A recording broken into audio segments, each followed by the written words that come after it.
What's up, guys? It's Mike, the Smoking Monkey. I'm back out here and I've got another one for you today.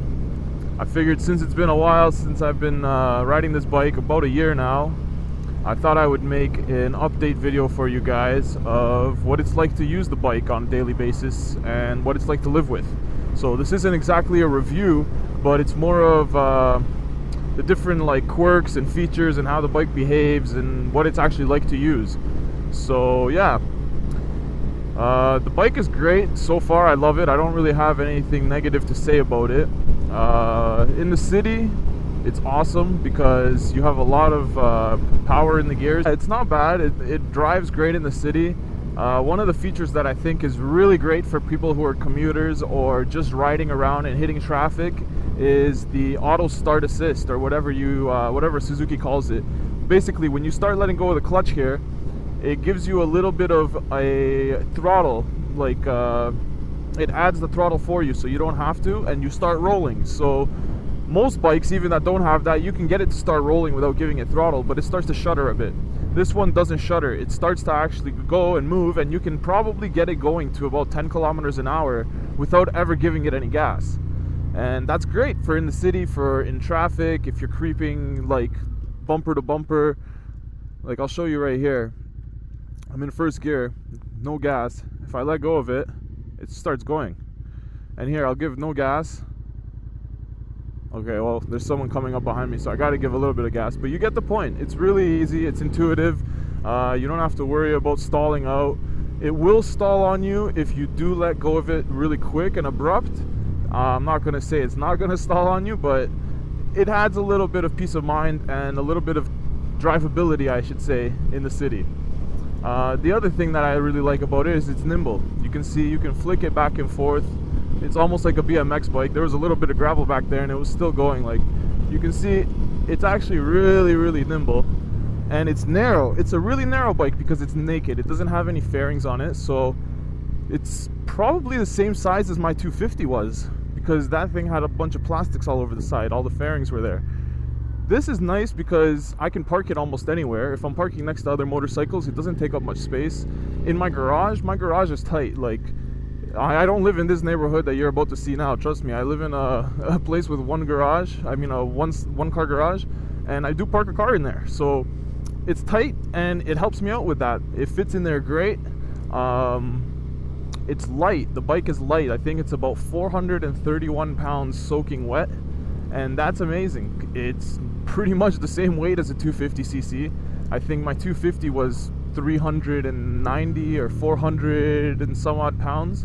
So it's actually really good, a balanced bike. It doesn't have any kind of lean to it when you're sitting there at the light. It doesn't feel like it's gonna fall over. Even when on a windy day, because it doesn't have fairings, it doesn't really catch the wind that much. So it's good for that aspect. And the gearing is awesome. You can ride around in the city and never have to even put it into fifth gear. You have 6 gears, but you never even have to worry about getting it into fifth, because right now I'm going 55. I can go 60 comfortably. There's 60. I'm in third gear doing 4,200 RPMs. That's comfortable. The bike is happy there. You have all the way up to 10,000 redline, and honestly, you don't ever really need to bounce off the limiter. I do once in a while when I'm out in the country and I'm going crazy, but you have plenty of range, and it starts building power right around 4,000 RPMs. So if you actually want to give some spirited riding in there, get some spirited riding in there, no worries. You don't even have to go nuts. Another thing that I like is the seating position. The seating position is actually really good. As you can see, my arms are bent, they're not straight. I can sit here comfortably. I'm sitting straight. I'm not hunched over at all. Yeah, my legs aren't that far behind me. They are in the same position as they would be if you were on a sports bike, but not quite as far. Because I know I've ridden some Gixxers and some stuff like that, and those have a little bit of a higher rake on the back. And these ones, I feel like it's a bit more of a casual ride, which is nice. I like it because I like to ride around far. I like to go on longer trips, and it's just a bit more comfortable. The seat, however, it does get a little bit hard after a while. I find that I'm riding for an hour and a half before I have to get off, I'm 6'1" and I weigh 165 pounds, so take that as you may. I don't know. Some people say they don't like the seat. Some people say it's horrible. Honestly, I have the stock seat. I don't even have the tuck and roll seat, and it's great. It's been working for me awesome. And it actually has a little bit of storage underneath there, which is surprising. I'll show you guys right now. I'm gonna pull over here by the water, and you guys can see exactly what's in there. But it actually stores about 1 water bottle, a disc lock, and I can even fit my helmet bag in there, like the little silk cover that comes for your helmet. So let's pull over here. Nobody's behind me. I'm gonna have to turn the bike off.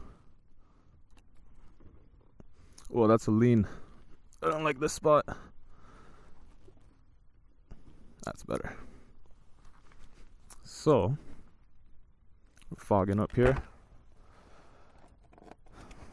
You guys can see I have a disc lock in there now. There's the toolkit that comes with the bike, and you can fit a water bottle in here very easily.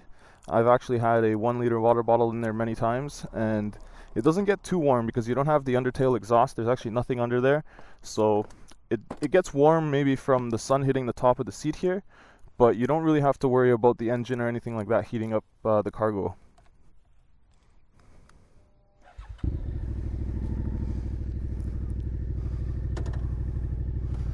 But as far as maneuverability, let's go do a U-turn for you guys, just so you guys can see.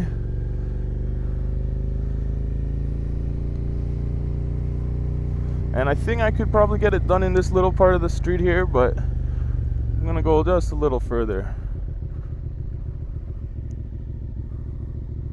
And see, I didn't even have to put a leg down. Both of my feet stayed on the bike. I just had a little bit of trail braking there just to keep it steady, but other than that, it's pretty good. And damn, you can smell that fucking weed, man. I don't know who's smoking it, but it's strong. And yeah, I'm riding around here in Canada, guys. I'm in Toronto, so people are smoking.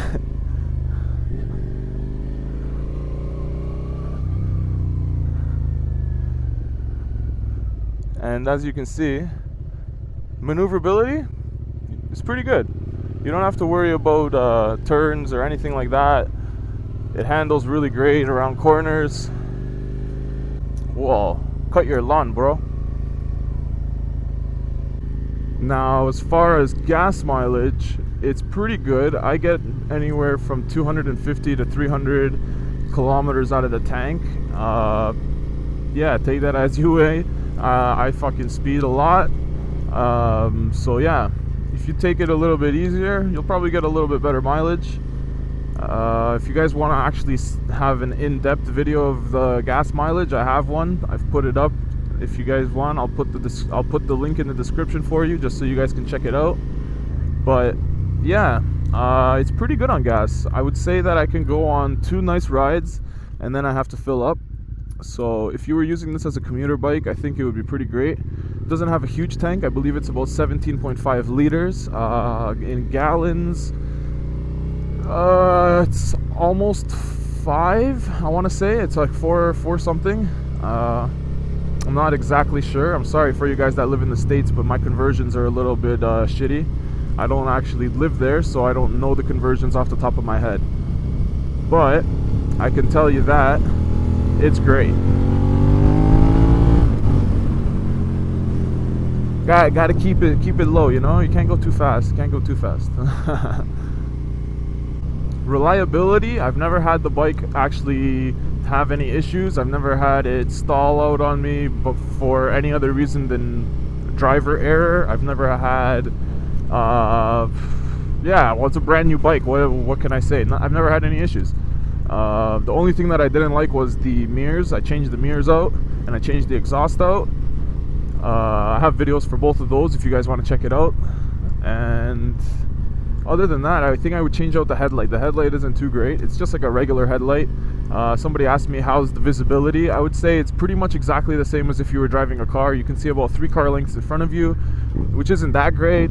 It's like, yeah, you would want to have a little bit more visibility, especially on a motorcycle, just so that you can see the obstacles in the road. You never know. There's sometimes some dirt, debris, there's potholes, all kinds of stuff that you can't see right off the regular headlight there. So if I had a little bit better of a headlight, I think that would be a plus. But other than that, I have nothing that I would say is bad about the bike.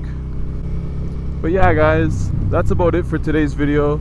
So let me know what you think. Let me know if there's any other things you guys want to know about the bike, about how it rides or anything else like that. Definitely leave me a comment. But if this video was helpful, then please drop me a like, and don't forget to subscribe, because I'm going to be making tons more videos coming up in the future. Hopefully you guys will be there with me, and until next time, ride safe out there, guys. Peace.